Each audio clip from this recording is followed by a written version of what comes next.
Om Shri Guru Pyo Namaha Hari Om Om Gananaam Tva Ganapati Gum Havamahe Kavim Kavinam Upamashravastamam Jeshtarajam Brahmanam Brahmanaspata Anashrimmannoti Bhissida Sadanam Om Mahagणपतये Namaha.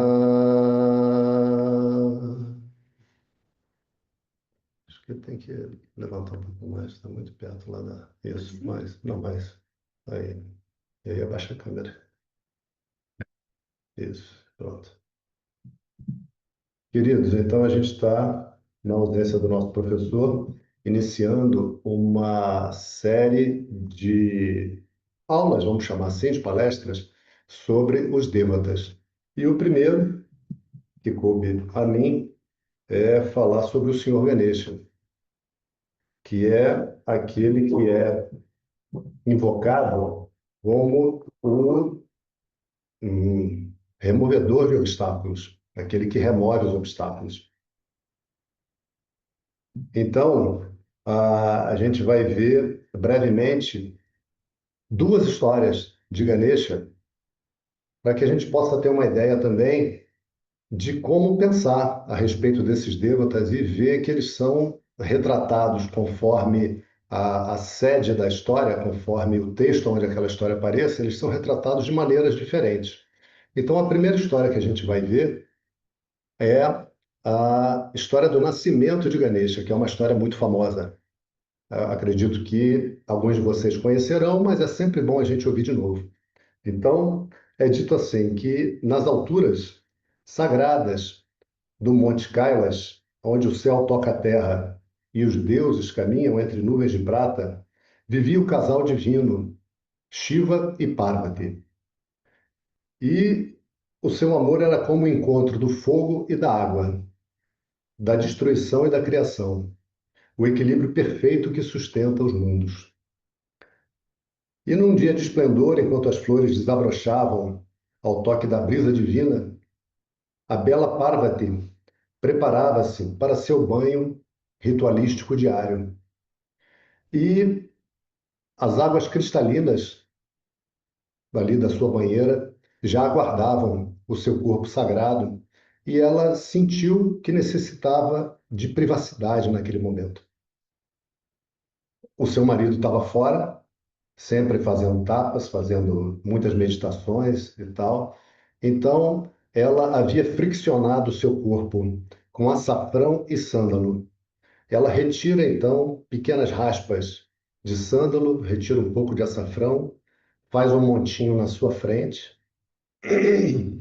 e sopra vida nesse montinho de açafrão e sândalo. E dali surge um menino, belíssimo, lindíssimo, com os olhos que tinha a luz das estrelas. E é por isso que a gente às vezes vai fazer uma puja e se não tem uma murti, a gente faz um bolinho de açafrão e ali a gente invoca o Senhor Ganesha, porque foi assim que Parvati, no mito, né, nessa história, trouxe à vida o Senhor Ganesha, né? E aí ela vê aquele menino lindo diante dela e fica muito feliz com a sua criação e fala: você é meu filho. E eu te dou o poder, te dou autoridade. E deu a ele uma clava como símbolo de poder, força e autoridade. E disse para ele: guarde a entrada dos meus aposentos e que ninguém entre, nem mesmo o senhor Shiva. Então, o jovem se curvou em reverência, fez o namaskara para ela e disse: Mãe Divina, eu cumprirei qualquer desejo seu com devoção inabalável. E se retirou e foi lá para a entrada do aposento e lá ficou de guarda.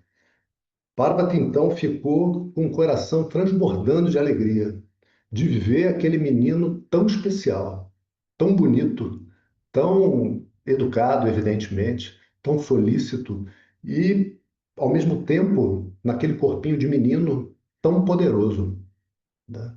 E ela foi tomar o banho dela, tranquila, né? Então, Ganesha, que ainda não era chamado Ganesha a essa altura, né? O menino ficou lá na frente do aposento, cumprindo a sua missão, determinado a fazer isso de maneira perfeita.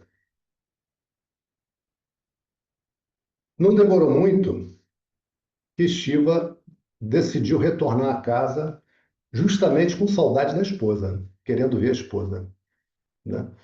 E aí, Shiva, o senhor da destruição, ele chega e seus passos, é descrito assim, faziam o chão tremer. Quando Shiva vinha se aproximando, todo mundo já sabia, porque é como se um terremoto viesse chegando. Eram os passos de Shiva. E aí chega esse senhor da destruição, cuja terra tremia sob seus pés, e quando ele vai entrar, ele entra em casa, quando vai entrar, entra no palácio, né? Quando vai entrar nos aposentos reais lá, entra na frente dele um menino com uma clava na mão. E o menino fala: não vai passar.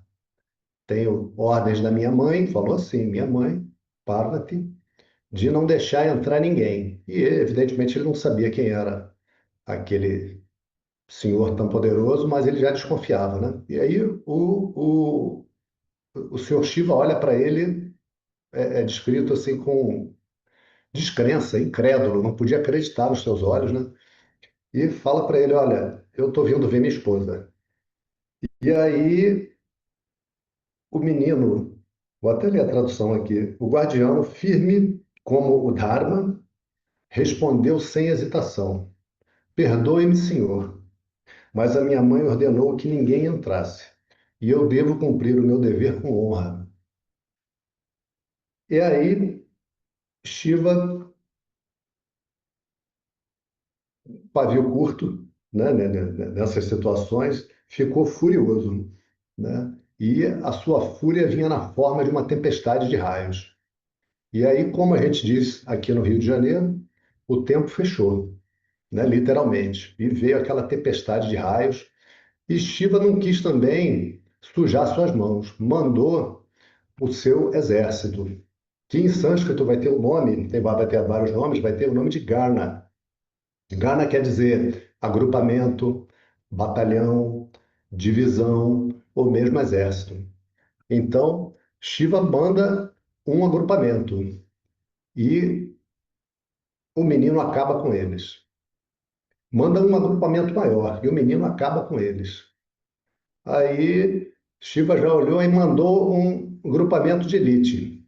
O menino acabou com eles e pior que não só acabou, como acabou com facilidade, sem fazer muita força, com graça, sem perder o sorriso, sem ficar nem ofegante, né? E aí Shiva pede ajuda aos devatas, porque se ele entrasse, a coisa ia ficar feia, né? Ele se reservava o lugar de último recurso. E aí vem Vishnu. E aí Vishnu tem dificuldade de lutar contra o menino. E aí Shiva perde a paciência enquanto o menino estava enfrentando Vishnu. Shiva lança o seu tridente e decepa a cabeça do menino e estraçalha a cabeça também, não só decepa, como desfigurou, destruiu, né? O corpo cai sem vida no chão e se ouve um grito que parecia que ia rasgar os céus, e que era Parvati gritando com ele e dizendo: você matou meu filho, traga ele de volta à vida, ou eu destruirei todos os mundos. Isso é que é briga de marido e mulher, né? Isso é que é uma mulher braba, né? E aí Shiva sai daquele momento de fúria, se dá conta da situação geral, né? Volta a um estado mais sereno, e aí chama um grupo de soldados e fala: olha, vão e tragam a cabeça do primeiro ser que vocês encontrarem que tiver voltado para a direção norte. E eles vão. E aí eles encontram um elefante dormindo e cortam a cabeça do elefante e voltam com aquela cabeça para o Senhor Shiva. Shiva, então, com as suas mãos capazes de construir um universo, coloca aquela cabeça no corpo do menino e sopra agora dele vida naquele corpo. E o menino então volta à vida, agora com um corpinho de menino, um menino gorduchinho, fofinho, bonitinho, mas com uma cabeça de elefante. E aí Shiva diz: de agora em diante você se chamará Ganesha e será o primeiro a ser chamado em todas as orações, porque você, com a sua força, com o seu poder, com a sua autoridade, terá autoridade sobre todos os obstáculos do mundo. Então, a gente faz as orações pensando no poder como Ganesha, né, esse filho amado de Shiva e Parvati, amado por Shiva no segundo momento, né? No primeiro momento, Shiva ficou mais, foi danado da vida mesmo. E ele é o senhor dos obstáculos. Senhor dos obstáculos não é só senhor para tirar, não. É para colocar também.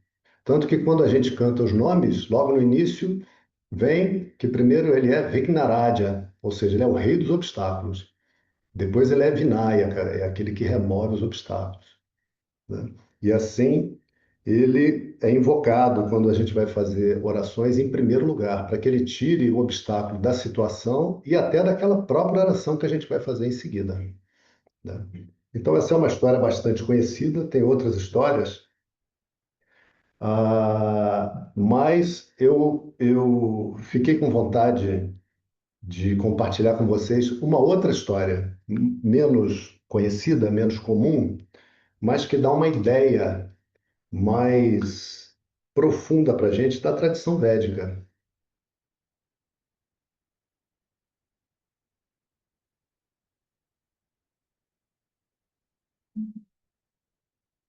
Então, eu vou ler para vocês a história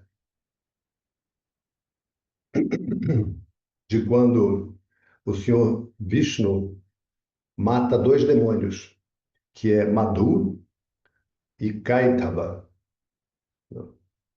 E essa história, ela é da Ganesha Purana. Então, vamos falar um pouco sobre isso antes, que a gente tem 18 Puranas maiores e tem 18 Puranas menores. A Ganesha Purana é considerada uma Purana menor. E aí a gente vai ver que em cada Purana, o astro da Purana é apresentado como sendo Nirgunam Brahman, ou seja, é apresentado como sendo o absoluto, uma representação do absoluto. Então, na Ganesha Purana, não tem nascimento de Ganesha, porque Ganesha não pode nascer se ali ele é apresentado, se ele é a representação do poder absoluto, da existência, como é que a existência poderia vir a existir? Né? Não pode, né? Como é que do nada poderia surgir a existência? A existência sempre existe, a existência é fora do tempo. Então, na Ganesha Purana, Ganesha é Nirgunam Brahman. É esse Brahman sem atributos, é esse Brahman que está fora do tempo, que sustenta o espaço e sustenta o tempo, na verdade, né? Então, ah, é escrito lá que é muito interessante a Ganesha Purana, porque é o seguinte, a Ganesha Purana começa a ser contada como uma história dentro da Purana. E começa assim, tinha um rei, que era o Somakanta, que era um rei muito bom, muito querido, muito virtuoso, muito respeitado, que devagarzinho ele foi combatendo outros reinos de reinos tiranos e aí ajudava a colocar outros governantes justos ali, de maneira que ele é querido não só pelo seu povo, mas também pelos povos vizinhos a seu reino. E chegou um momento que, mesmo ele sendo uma pessoa extremamente bondosa, ele começou a adoecer e ele ficou leproso. Ele teve uma lepra que avançou muito rapidamente. Então, ele foi perdendo a sensibilidade dos dedos, depois das mãos, dos pés, ele foi tendo feridas, feridas que saíam pus, Ele começou a perder pedaço da orelha, pedaço do nariz, dos lábios, então ele usava uma máscara. E aí chegou um ponto que ele viu que ia morrer, porque até para ele comer era um sacrifício, para ele falar era um sacrifício, ele já não conseguia ficar de pé, e aí ele viu que não tinha condição dele ser rei mais, né? E aí ele reuniu os seus ministros, a sua família, ele tinha um filho, que era se não me engano, Retacanto, era Soma Canto e Retacanto. E ele falou, olha, vou passar o trono para o príncipe. E eu vou me retirar na floresta até o momento que esse corpo vai morrer, que, pelo que eu estou sentindo, eu creio que isso não vai demorar muito, né? E aí foi aquela tristeza, aquele choro na corte, né? E aí os ministros falaram, eu também vou. E a esposa falou, eu também vou, e tal, vou com o senhor, não quero viver aqui sem a sua liderança e tal. Ele era uma inspiração para todos, né? E aí, naquele momento, ele permitiu aquilo. Foi marcado o dia em que o filho seria coroado, e ele então teve uma conversa com o filho, onde eles fizeram rituais e tal, fizeram orações, e ele ensinou ao filho a como ser um bom rei, que o filho já estava aprendendo, já era um homem jovem a essa altura, já tinha ali uma convivência perto com ele, e ele falou: olha, a primeira coisa que você tem que fazer para ser um bom rei é acordar antes do sol estar no céu, e ainda antes do sol estar no céu, você fazer puja para o Senhor Ganesha. É a primeira coisa que você tem que fazer, né? E aí, depois disso, vem todos os princípios de como ser justo, de como promover o bem, como punir o mal, como não permitir que as pessoas se envolvam em discussão do que é mal e do que é bem. Tem que ficar bem claro, a lei tem que ser correta, tem que ser simples, tem que ser boa, tem que proteger as pessoas. E aí ensinou uma série de coisas para ele. E aí, feito isso, ele falou: agora eu vou para a floresta.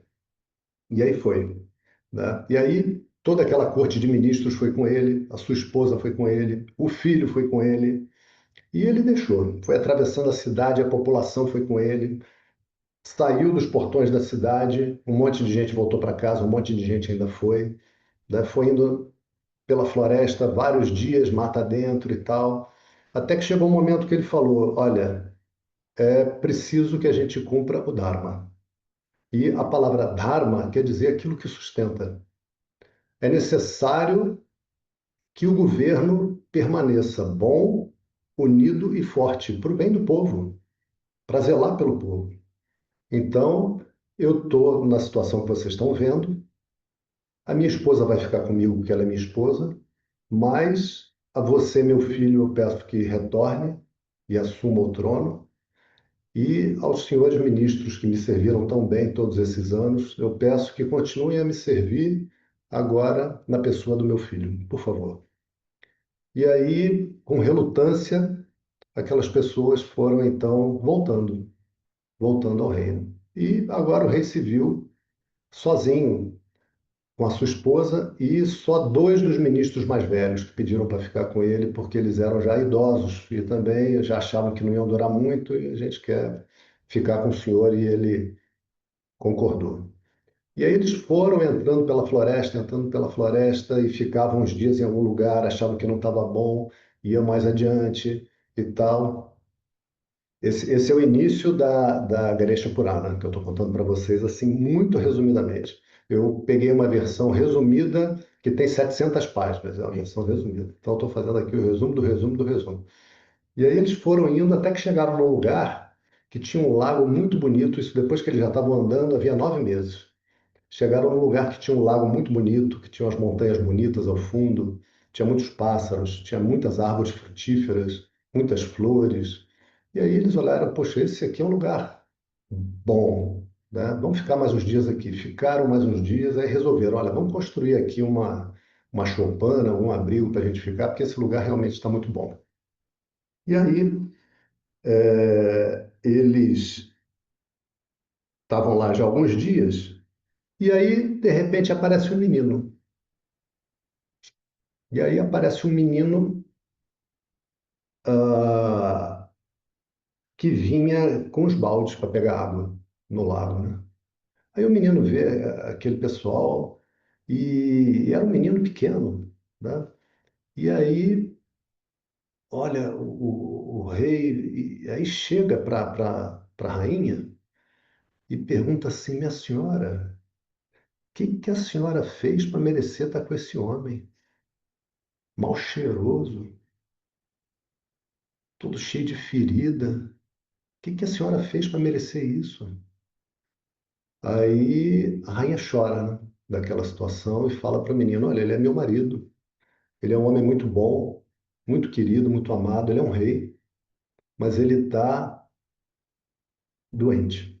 E ele está nos últimos dias dele e eu estou acompanhando porque é meu dever de esposa, né? E aí o menino fala assim: olha, eu vou pedir ajuda para o meu pai. E aí pega água no balde e vai. E era um menino bonito, né? Eles gostaram do menino, apesar dessa fala um tanto ríspida, mas criança tem essa inocência, essa sinceridade de criança, né? E aí, o pai do menino era Brigu, que era filho de Vyasa, ou seja, o menininho era neto de Vyasa. E aí, Brigu vem e entende a situação e fala para eles: não, não, não. Vocês vêm com a gente para o ashram. A gente tem um ashram aqui perto, que tem pessoas. Vocês vão ficar muito mais bem acomodados do que vocês estando aqui numa choupana dessa, que faz frio também, aqui não está na estação de frio. Lá vai ter comida, vai ter tudo direitinho. E aí eles foram, né? E aí, chegando lá, o rei, o Somakanta, pede para falar com o Brigu. Ele fala, mestre, eu estou querendo fazer uma pergunta para o senhor. Aí o Brigu fala: pois não, é o seguinte, o senhor está me vendo nessa situação. Eu procurei a minha vida inteira ser justo. Eu ajudei de todas as maneiras que eu pude, não só fazendo um bom governo, mas também todas as pessoas que se aproximaram de mim, eu procurei tratar bem, procurei ser sensível às suas dores, às suas necessidades, procurei ser respeitoso, apesar de ser o rei. O que eu fizesse, iam dizer que está certo, mas mesmo assim eu procurei seguir o Dharma.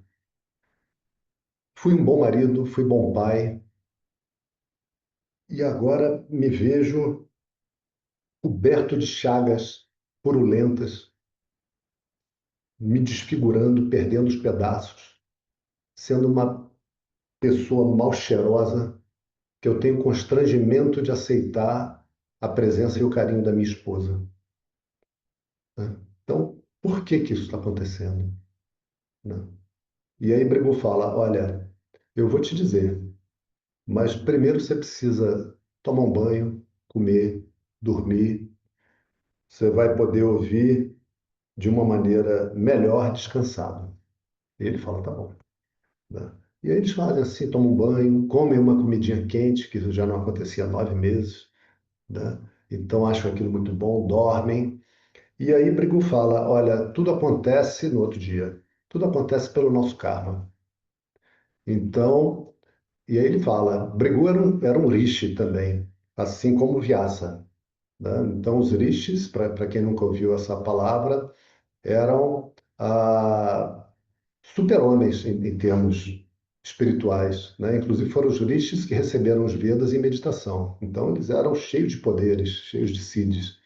E aí, Brigu tinha o siddhi de ver a encarnação, as encarnações anteriores das pessoas. E ele fala para Somakanta, olha, você foi filho de um comerciante e você o que fez foi torrar o dinheiro, a fortuna dos seus pais. Você se casou, você teve filho e você acabou com o dinheiro que seu pai, que era um comerciante habilidoso, havia juntado. Quando o dinheiro acabou, você começou a dar golpe nos outros, na outra encarnação, né? Quando os golpes foram descobertos, você virou um ladrão na floresta, né? e por causa do karma negativo, do papam que você acumulou nessa situação, você agora está vivendo isso e tendo todo o conforto da terra, estando num palácio, tendo artistas cantando para você todos os dias, comendo as melhores comidas, usando as melhores roupas, ouvindo as melhores músicas, montando os melhores cavalos, tendo as melhores armas. Você, por conta desse karma, teve que deixar todo esse conforto para trás e experimentar o desconforto da floresta num corpo doente. Essa é a situação. E aí, Soma canta que é muito interessante, que em nenhum momento ele se queixa. Ele me lembrou muito a história de Jó, né? Inclusive pela situação do corpo, né? E aí, Soma canta faz a pergunta para o mestre, né? E agora? E agora? Aí, Brigu havia recebido do seu pai, Vyasa, que havia recebido de Brahmadi, a Ganesha Purana. Então, toda essa história está dentro da Ganesha Purana, mas a Ganesha Purana mesmo vai começar agora, né? É assim que é construído o texto, né? Aí ele fala: eu vou ler para você um texto que tem um poder maravilhoso, que é a Ganesha Purana. E aí, o restante da Purana é o rei indo escutar Brigu contar as histórias da Ganesha Purana, e cada vez que ele escutava uma história, ele ia se curando. Toda aquela situação do corpo dele e do coração, da mágoa, da tristeza, e da sua esposa também, e dos seus ministros, todos iam se curando à medida que eles ouviam aquele conhecimento. Então eu vou contar uma das histórias que está lá, que, que é uma história de quando Vishnu mata Madhu e Kaitaba. Mas, poxa, não é uma história de Ganesha, é a história de Ganesha. Mas Ganesha vai aparecer. Então, lembrando que a gente está na Ganesha Purana. Então, na Ganesha Purana, Ganesha é o poder superior, é o poder absoluto, tá? Então, Vishnu havia alcançado uma floresta, né? E se colocou debaixo de uma árvore frondosa, né? E peraí, que tem que voltar mais. Ah, tá. Que é o seguinte, depois de ter havido a criação,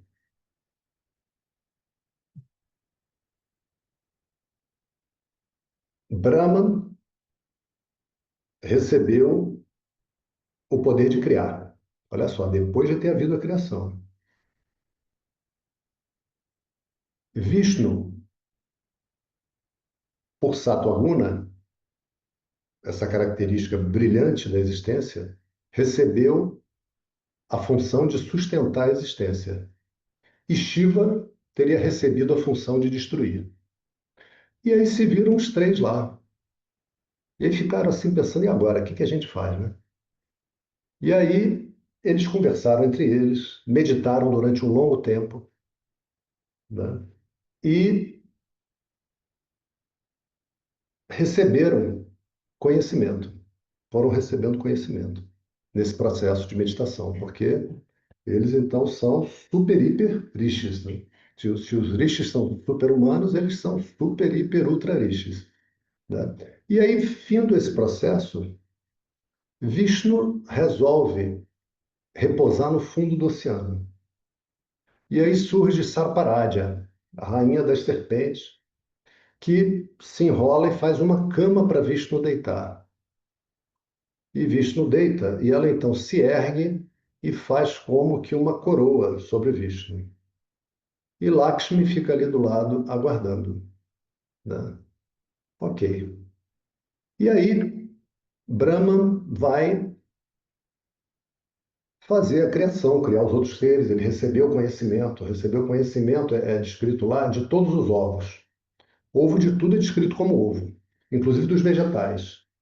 De como fazer que de todos os ovos surgissem todas as formas de vida, de como elas prosperariam, de quanto tempo durariam, de que características teriam, tarará, tarará, tudo isso é feito por Brahma, né? E enquanto Vishnu está lá dormindo, da cera do ouvido de Vishnu surgem dois demônios, né? Essas histórias misteriosas, né? Surgem dois demônios. E aí, um deles era Madu e o outro era Kaitaba. E eles eram demônios muito astuciosos, muito inteligentes. Claro, né? Vieram da cera do ouvido de Vishnu, não podia ser demônio burro. E aí, um deles fala assim: já sei o que a gente vai fazer. Aí o outro fala: tá bem, vamos sair destruindo tudo. Não, depois. Primeiro a gente vai fazer muita oração. Olha que demônio danado. Mas que oração a gente vai fazer? A gente vai repetir o nome de Brahma. E aí eles ficam 1000 anos, 1000 anos também, olha só, hein? 1000 anos fazendo japa do nome de Brahma. E aí, como a gente vê em várias histórias, a deidade aparece então para aquela pessoa que está fazendo tapas e pergunta: o que que você quer? Me agradei do teu tapas, me agradei dessa disciplina que você está fazendo. Te concedo um desejo. Nesse momento, por que que, eu pulei um pedacinho, por que que Vishnu foi dormir no fundo do oceano? Porque é dito que a terra estava coberta por águas. A terra estava coberta por águas. Tinha havido uma situação anterior onde Brahma ainda não tinha esse conhecimento perfeito dos ovinhos e a criação tinha ficado meio torta. Os seres eram meio estranhos, aí houve um dilúvio e a terra ficou coberta de águas. Está escrito também, tem a história do dilúvio lá. E aí eles então fazem essa repetição do nome de Brahma. Brahma aparece e dá o desejo. Aí o Madhu, que era o mais astuto, fala: nós te pedimos, senhor Brahma, que não possamos ser mortos, nem sobre a água, nem debaixo d'água, que eram as duas possibilidades que existiam, né? E aí Brahma, eu concedo a vocês esse desejo, e sumiu, né? Uma vez que eles tiveram esse desejo concedido, aí que começou a baderna. Aí começaram a destruir tudo, começaram a prejudicar tudo, começaram a matar os seres que já estavam sendo criados a essa altura e eram fortíssimos, eram inteligentes, fortes e hábeis, e aquela destruição estava caminhando muito rapidamente e ninguém conseguia detê-los. De quem é a função de sustentar a criação? De Vishnu, né? E aí, Brahma vai chamar Vishnu, e Vishnu não acordava. Vishnu não acordava encantado no sonho, que também tem um significado, mas tudo bem. E aí, Brahma começa então a fazer oração para Devi, porque quem é que pode acordar o cara, né? A mulher do cara, né? O cara vai ficar zangado da mulher acordar ele, né? E ele começa a fazer oração para Devi, Devi, Devi, Devi, Devi, Devi, chama Vishnu, chama Vishnu, chama Vishnu, chama Vishnu, até que Vishnu acorda, né? E aí é dito a ele qual é a situação. Aí Vishnu, poxa, é comigo mesmo, né? Estamos aí para isso. E vai tranquilo, confiante, para acabar com a raça dos caras. E os caras não morriam, os demônios não morriam. E essa batalha de Vishnu com esses dois demônios dura 100 mil anos. Você vê que as coisas eram longas, né? Como é descrito. E aí chega um momento que, pela primeira vez, Vishnu começa a ficar cansado. E aí Vishnu pergunta: rapaz, isso nunca aconteceu. Ele pensa, né? Em voz alta. E aí Vishnu fala aquela palavra: e agora? E agora? E os demônios, os dois, percebem que Vishnu está cansando e começam a caçoar dele, começam com gozação, né? E aí Vishnu vai e propõe uma trégua pela primeira vez. Nunca em nenhuma outra batalha, em nenhuma situação, Vishnu tinha tido nem dificuldade de vencer, muito menos pedir trégua. E aí qual foi a surpresa? Que os demônios concedem a trégua e observam a trégua, mantêm, né? E aí ele sai dali vai para uma floresta e começa a tocar flauta, maravilhosamente, para dar uma relaxada, uma espairecida, 100 mil anos de batalha, né? Tocar uma flautinha um pouquinho. E aí o som daquela flauta chega lá no Monte Kailas. E aí Shiva manda seus ganas, seus agrupamentos, trazerem à sua presença aquele flautista, que ele queria ver quem é. Chega lá, é Vishnu. Aí eles conversam, se abraçam e tal. E aí Vishnu fala para Shiva: Olha, está acontecendo isso. Esses, esses dois demônios estão causando uma destruição terrível e eles não morrem, né? E, e eu estou já esgotando minhas possibilidades. Aí Shiva fala, então, aqui um parênteses, pessoal. Lembra que a gente está na Ganesha Purana, né? Se você for ver, por exemplo, o Bhagavatam, Vishnu é o maioral no Bhagavatam. É Vishnu, Krishna e tal. Se você for ver a Shiva Purana, o Bhagavatam é uma Purana também. Se você for ver a Shiva Purana, Shiva é o maioral, né? Então, aqui na Ganesha Purana, o maioral é apresentado como sendo Ganesha. E essa maneira é feita para quebrar na nossa mente a atitude de se agarrar a qualquer forma como sendo o poder superior. O poder superior é apresentado em todas essas formas. E não é nenhuma forma, na verdade, né? E aí, Shiva então está conversando com Vishnu e Shiva fala: Olha, mas você fez muito errado.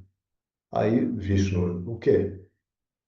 Antes de você fazer qualquer empreendimento, você tem que fazer oração para Ganesha. Você tem que pedir a Ganesha, né? Aí, Vishnu fala: Poxa vida, é mesmo, tem toda a razão.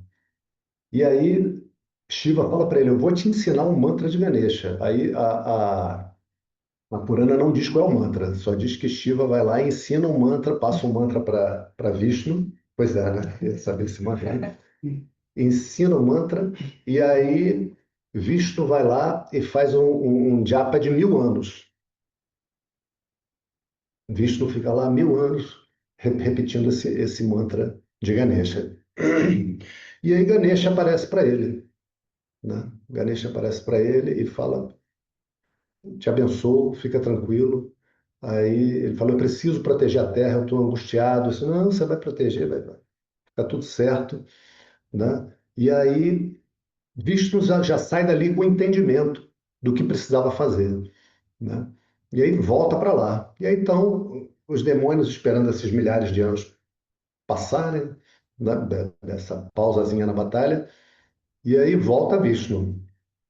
E aí, quando os demônios olham para Vishnu, eles já veem que alguma coisa mudou. Que antes Vishnu estava com a expressão preocupada, um semblante carregado, e agora ele vinha com um sorriso, né? E aí Vishnu fala para eles: peçam uma coisa e eu vou conceder a vocês um desejo. Aí que os demônios ficam de queixo caído. Depois estava quase derrotando o cara, ele está quase morto, pediu arrego, pediu pausa, a gente deu, agora vem com esse papo de que vou te conceder um desejo. Aí os demônios, demônio também, né? Debocham do Sr. Vishnu, caçoam, fazem papagaiada. E aí o Madhu fala para ele: Olha, vamos fazer o contrário? Nós é que vamos te conceder um desejo dessa vez. E vai ser teu último desejo. Aí Vishnu testa para ver se eles têm palavra. Então tá bom, então vou dizer qual é o meu desejo. Meu desejo é que eu possa matar vocês. Aí causou um constrangimento um desejo dele, né? Vocês imaginam, você fala para a pessoa que o desejo é esse. Aí os demônios ficaram, porque agora eles se admitiam mentirosos e tal. E aí o Madhu responde: pode ser. Ele dá meio uma coxambrada. Mas observando o desejo que nós temos concedido pelo Senhor Brahma. E aí quando ele fala isso, Vishnu começa a aumentar de tamanho, começa a aumentar de tamanho, vai ficando do tamanho de uma montanha, vai ficando maior, eles olham aquilo e tal. Vishnu pega os dois, bota na coxa dele, a essa altura, o fundo do oceano, ele já estava com o joelho para fora do fundo do oceano e mata os dois igual dois mosquitos. E assim, facinho assim mais uma vez, acabaram-se esses dois demônios, uma vez que Vishnu foi pedir as bênçãos devidamente do Senhor Ganesha, que aqui na Ganesha Purana é ilustrado como sendo o poder superior, como sendo Nirgunam Brahma. Bom, essas historinhas têm mais um monte de histórias, cada história ilustra alguns aspectos, a gente está aí no limite do nosso tempo. Tá bom, queridos? Então, se alguém quiser mandar alguma pergunta, a gente vai podendo responder. O que é Purana? Ah, Hum. então, Purana são livros que são considerados, o significado da palavra quer dizer antigo, né? Então, são 18 Puranas maiores e são 18 Puranas menores. As Puranas teriam sido escritas também por Vyasa, depois dele ter feito a compilação dos Vedas. Então, também são corpo de conhecimento válido, né? O que mais que tem? Devemos sempre venerar Senhor Ganesha antes de venerar o Senhor Shiva? Então, quando a gente vai fazer um ritual, vocês entenderam a Paula perguntando aqui? Conseguiram ouvir? Hum. Ah, então, Hum. fala mais alto aí. Devemos sempre venerar Senhor Ganesha antes de venerar ao Senhor Shiva? Não, não devemos sempre. Agora, sempre que a gente vai fazer um ritual, sempre que a gente vai fazer uma oração, a gente primeiro faz uma oração para Ganesha. Então, a gente pode pensar em Ganesha assim: o poder, ele é um só. Inclusive, a gente não é outra coisa no seu próprio poder.